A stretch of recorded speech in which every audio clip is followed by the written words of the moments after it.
Welcome to Search for Signs. My name is Gary Willing. If this information interests you, please press the like and subscribe button and press the bell for notifications. I hope you're having a good start to your June the 23rd. I know I am. All right, I have a few questions to cover in this video and some comments. Now, if you have a question or a comment and want to ask me, you can even have more than one question. You can always post those questions as a comment, or you can email me directly at searchforsigns@mail.com. I do want to make a quick announcement again about the Facebook page that we have. The link is in the description. I've started putting up video links for various YouTube channels about these miracle signs. Most of the videos don't know anything about this information or don't believe any of this information, so you'll get a different viewpoint on the same miracle sign that's been going on for decades. So I think it's kind of a useful resource for you if you want. If you do go to that site, definitely check out the video of Benjamin Creme talking about the hand of Maitreya. And then there's a link to the website, Share International's website, the page itself about the hand of Maitreya. So hopefully that will help. All right. First comment comes from Staten Skill. Now, I have to say that I don't normally comment when somebody's kind of like a hater about something. I just kind of like let that one go, but I have to stand up for my girl on this one. You make me laugh. Mother Teresa, indeed, that pious Christian missionary that let thousands of people lay in suffering in her quote-unquote house of the dying. Her words. Well, Staten Skill, I have to say thank you for your comment, even though I totally disagree with it. I'm just going to say this, okay? You can take it for what it is. But first of all, I had no idea Mother Teresa had her own haters, but I guess I was wrong. So I know Maitreya does, and I know I do, and Benjamin Creme certainly did, but Mother Teresa, really? Oh, well, most people around the world really love that lady. But I will be willing to bet you any amount of money, and I'm talking any amount of money, that she did more for the ending of suffering and the ending of poverty and the ending of starvation and inspired more people to do the same than you and I combined, by far. So I guess a hater's going to hate Staten Skill. Whatever. All right. Now, next question. Did man evolve from monkeys, or were they placed here a la ancient aliens? Peter, if you're really interested in this question, or to really get a really good detailed answer to this question, I definitely recommend looking up the book, The Secret Doctrine by Helena Blavatsky. She goes through chapters after chapter after chapter, really, of the origins of man. And I don't have enough time to really get into it. And to be honest with you, when I read The Secret Doctrine, I'm like, I don't really get this. I'm just really not that interested in it that much. But from what I understand, humanity came from the animal kingdom here. So 99.999% of us have come from the animal kingdom. Now, the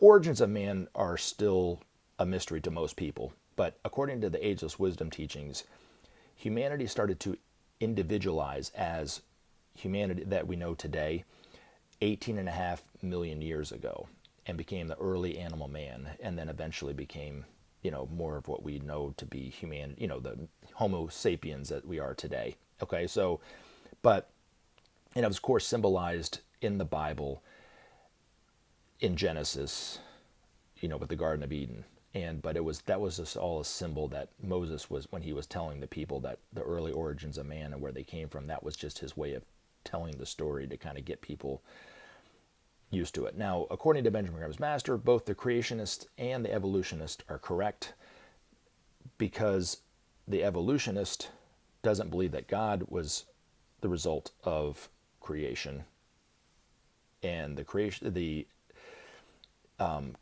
believes that it's only God and there's no evolution involved. So he said they're both correct and they're both wrong at the same time, and they both need to look at the truth of both of the teachings to really get a true, accurate view of the origins of man. But no, we came from humanity. Now, there are people who are here from other planets, whether they know it or not. They either fell here and joined our evolution and then are evolving just as one of us, and they wouldn't know, or they might know, or whatever. others are here from other planets or higher planets here helping us and know and are fully conscious of the fact that they're from other planets. Okay?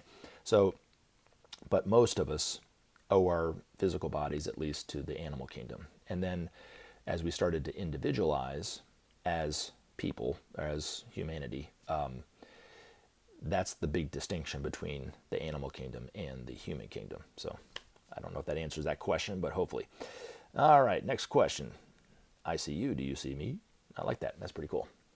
Haile Selassie I was the King of Kings, Lord of Lords, God reincarnate, the Alpha and Omega, the conquering lion of the tribe of Judah. Want to find Maitreya? Study Haile Selassie I. I as in the letter I.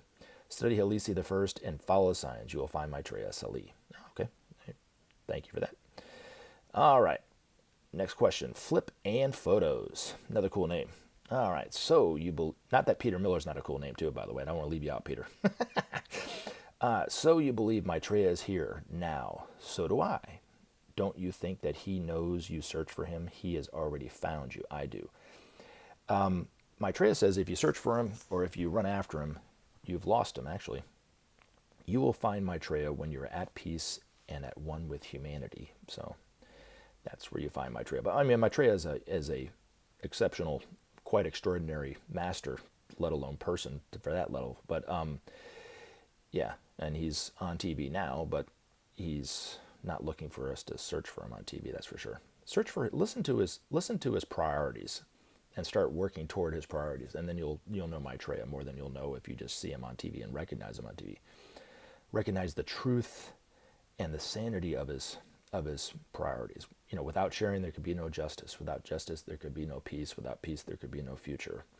That is by far more important. All right, next question. From Rick. Hi, Gary. I love and share your videos every day. Well, you're very kind, Rick, for that. I appreciate that. Every day since hearing your interview with Rex. My question is, Thoth, the Egyptian god, one of the masters? Or what can you tell me about Thoth? I can't really tell you much about him. The only Egyptian master that I know of is the master Serapis Bey, who is the fourth ray master.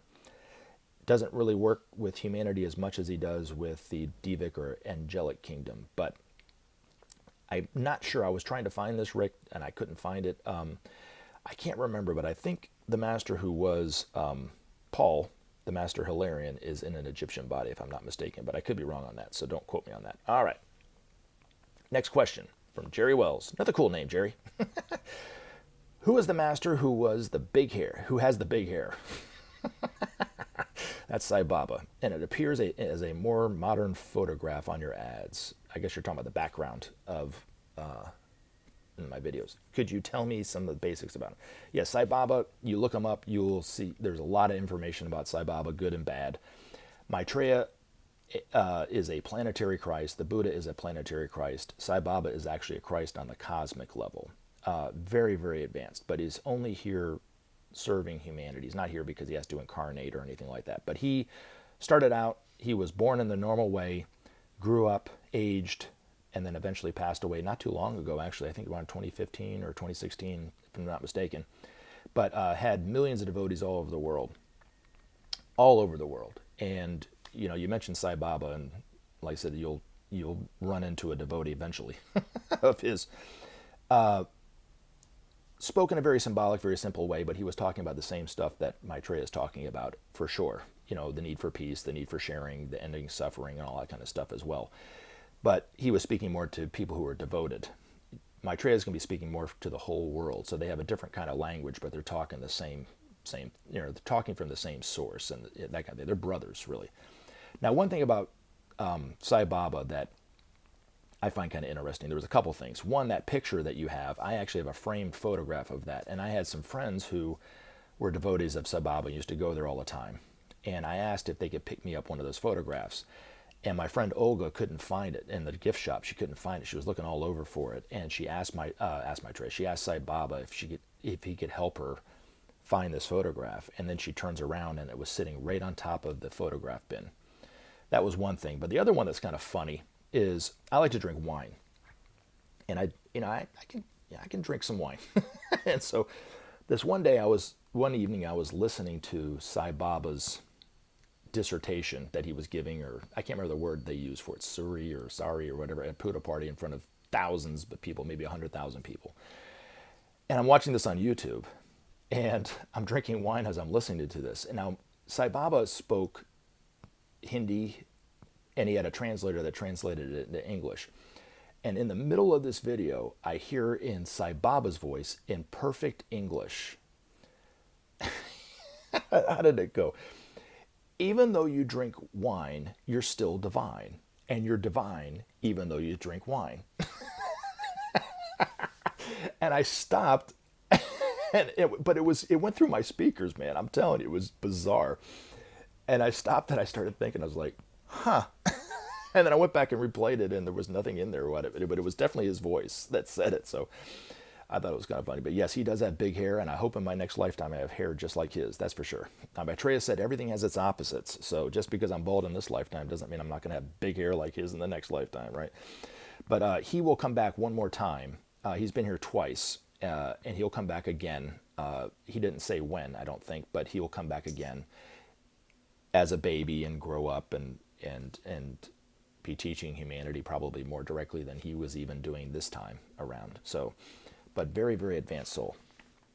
And we're very blessed to have had him. And I'm sure he has his haters out there too, just like Mother Teresa does apparently. But I'm running out of time, but I wanted to read this master's article. It's called Victory is Assured, and it was written in February of 1984. And the reason why I'm reading this is because the more I watch videos on YouTube from various channels, the more fear I'm picking up from the people who are putting out these videos. Anything from conspiracy theories to the whole world is going to hell in a handbasket to the economy's breaking down.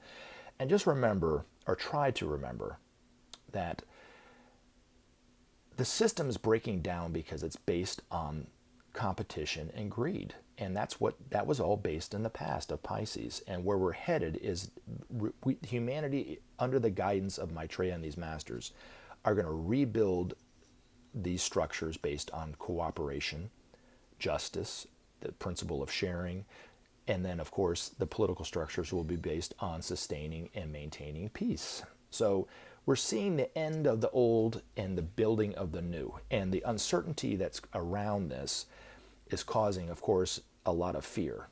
The most important thing to remember from any of these videos I put up, fear and joy are equally infectious.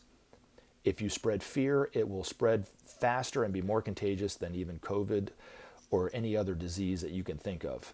But also, joy is the same way.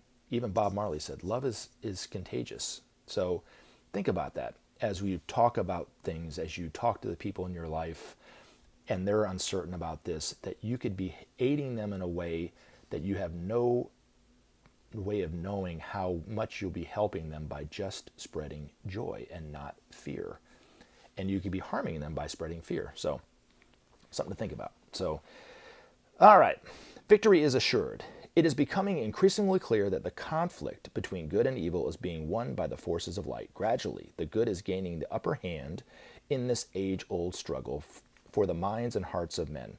To some, this may seem an astonishing statement to make in the light of the tensions and cleavages which exist in the world. Yet such is the case, and were you to see the world and events as do we, the elder brothers, you would see a world undergoing an extraordinary transformation. On all sides, there is evidence that the old order is crumbling. Ancient hatreds divides the people and lawlessness abounds, but everywhere there are signs that a new spirit is awakening in man. A new sense of responsibility and a renewed reverence for the life in all its forms. Many are the manifestations of this new beauty. Many and marvelous are the visions of the future opening up before mankind. Man stands as yet at the threshold, only of a new beginning, yet already the signs of progress are there for those who have eyes to see. We are witnessing now a polarization which is forcing humanity to choose. So fearsome are the dangers in the present modes of living that the spirit in man revolts and searches for the new. In this way is man brought to the recognition of the will of God. Behind all stands the plan, embodying that will, and knowingly or not, men are now ready to implement that plan. Groups of men are forming themselves on every hand to manifest the new. Inspired by love and the spirit of necessity, they envision a simpler and saner world. They see that from the imbalances and tensions of the present must grow justice and harmony. They know that they are divine and can perform miracles of change. They sense the needs of the time and dedicate themselves to service. They represent the good in every land. Many are the ways to God, but the quickest and surest is the path of service. No other path so fully embodies the nature of God. Take your place on this path and carry out the dictates of your soul. Follow the promptings of your heart and awaken to the needs of the world. Know that as you enter on the path of service, you accept your place within the plan and find yourself well set upon the path to God. Ready then will be the response from us, your elder brothers. Quickly shall we seize the opportunity to help you on your way through stimulus and proffered fields of service. Thus can you join us and aid us in our work. Make this your aim and join the ranks of the servers of the world. Take your place at our side and work with the forces of light. Victory is assured, but must be fought for and won. Be not afraid in the midst of the chaos and tension. Fear has no place in the present situation. Rather, see it as a challenge to your faith. Have a wonderful day. Remember to take action and help SOP save our planet. Thanks for listening, and we look forward to talking to you again in future videos.